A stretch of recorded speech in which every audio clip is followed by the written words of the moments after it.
সন্ধ্যাবেলা থেকে অপেক্ষার অবসান আমার আর মেটে না। আসবে বলেছিল ৭টায়, সেই বাবু এলো ৯:৩০। তাই জন্য আমার রাগ মেটানোর জন্য গোলাপ ফুল নিয়ে এসেছে।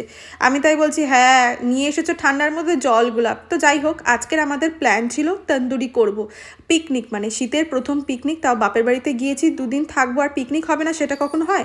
বাবা যথারীতি সমস্ত কিছু করে দিয়েছিল, ওই কাঠ জোগাড় করা, তন্দুরি যেখানে করব সেই উনুনটা করে দেওয়া, সব কিছু। আর ওরা এসেছে 9:30টার সময়। আমার না সেই জন্য খুব রাগ হয়েছিল। তো যাই হোক, রাগ করে আর দরকার নেই, আর একটা দিনই তো, মানে আজকেই লাস্ট, তারপরের দিন আমি চলে যাব। সবাই মিলে আমরা গাছের তলায় একদম ফাঁকা উঠোনের মধ্যে তন্দুরি করছিলাম, বেশ মজা লাগছিল জানো তো।